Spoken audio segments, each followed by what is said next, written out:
নমস্কার, কেমন আছেন সবাই? ভালোবাসা আর বাড়ির মানুষের ছোট ছোট আবদার পূরণ করা রান্নাঘর বাড়ির আবদারে আপনাদের সবাইকে সুস্বাগতম জানাই। বাইরে এই গরমে শরীর যখন হাঁসফাঁস করছে, তখন ফ্রিজ থেকে বের করে এই এক পিস তরমুজের পুডিং মুখে দিলেই মনে হবে সত্যিই কলিজা ঠান্ডা হয়ে গেল। আর এই প্রচণ্ড গরমে ঠান্ডা ঠান্ডা পুডিং খেতে কার না ভালো লাগে। কারণ এটা বানানো যেমন সহজ, তেমনি দেখতেও আরও সুন্দর, একদমই টকটকে লাল আর খেতে ভীষণ মজাদার। গ্যারেন্টি দিচ্ছি, একবারই কলিজা ঠান্ডা করা তরমুজের পুডিং বাড়িতে বানালে বাচ্চারা বাইরের আইসক্রিম খেতে ভুলে যাবে।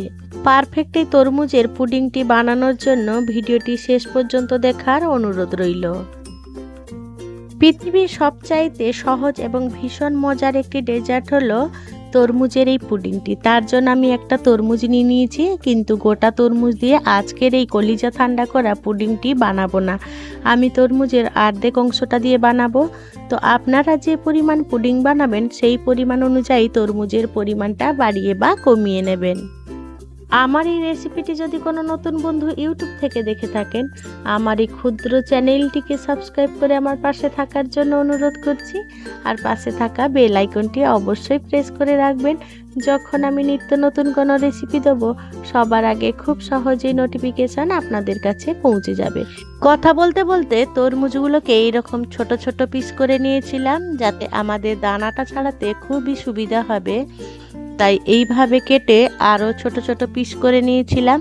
আর তরমুজটা আজকে আমার খুব টুকটুকে লাল লাল ছিল।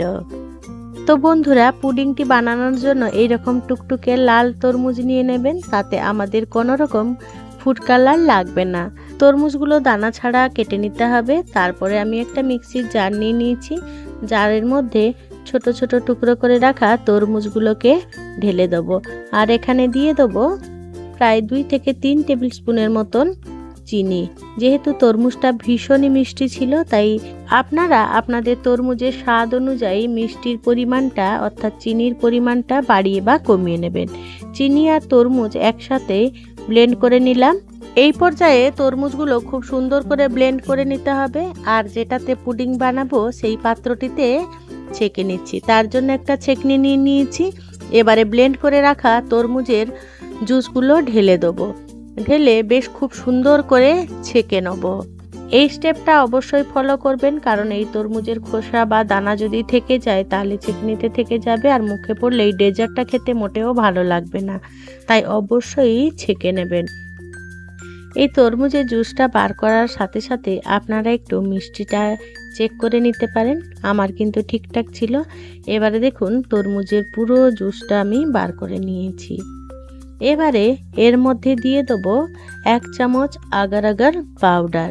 পাউডারটা দিয়ে বেশ ভালো করে এই ঠান্ডা অবস্থায় কিন্তু আমাদের মিশিয়ে নিতে হবে।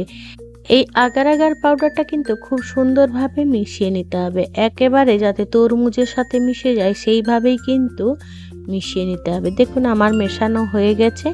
এবারে গ্যাস জ্বেলে দিলাম আর কড়াইটা গ্যাসে বসিয়ে দিলাম। এবারে গ্যাসের ফ্লেম লো টু মিডিয়াম আঁচে রেখে এই পুডিংটাকে আমরা রান্না করে নেব। যতক্ষণ না সম্পূর্ণ একটা থিকনেস আসছে ততক্ষণ আমাদের রান্না করে নিতে হবে। দেখুন, মিনিট 2 মতন রান্না করার পর এই রকম তরমুজের রসটা ফুটে উঠেছে। আর আগার আগার পাউডারটাও আমাদের বেশ সুন্দরভাবে জমতে শুরু করে দিয়েছে। এইভাবে মিনিট খানেক ফুটিয়ে নিয়েছিলাম। বেশ সুন্দরভাবে ফোটানো হয়ে গেলে এবারে গ্যাসের ফ্লেমটা অফ করে দিলাম। এবারে এই তরমুজের এই রান্না করা অংশটাকে যেরকম আপনারা পুডিংয়ের শেপ দেবেন সেই রকম বাটি বা কন্টেনার নিয়ে নেবেন, তাহলে সেই কন্টেনার মতনই শেপটা নেবে। তো আমি আমার পছন্দ মতো নিয়ে নিয়েছি। আর গরম অবস্থায় সেই কন্টেনারের মধ্যে ঢেলে দিতে হবে। এই কাজটা কিন্তু একদমই দেরি করবেন না, গরম অবস্থাতেই এই কাজটা সেরে ফেলবেন। আমারও 2 রকম শেপ দিয়ে আমি ঢেলে নিলাম। আর এটাকে রেখে দেবো নর্মাল টেম্পারেচারে। নর্মাল টেম্পারেচারে রেখে দেওয়ার পরে এটা দেখবেন খুব সুন্দরভাবে জমে যাবে।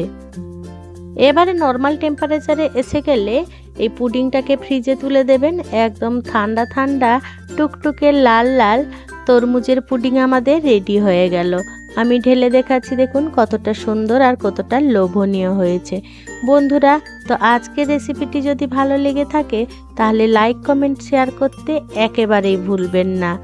আর আমার মতন করে বানিয়ে থাকলে অবশ্যই খেয়ে কমেন্টে জানিয়ে যাবেন আপনাদের আজকের রেসিপিটি কেমন লাগলো। এতক্ষণ আমার রেসিপিটি দেখার জন্য আপনাদের সকলকে জানাই অসংখ্য অসংখ্য ধন্যবাদ। আপনারা ভালো থাকবেন, সুস্থ থাকবেন। দেখা হবে পরের কোনো নিত্য নতুন রেসিপিতে।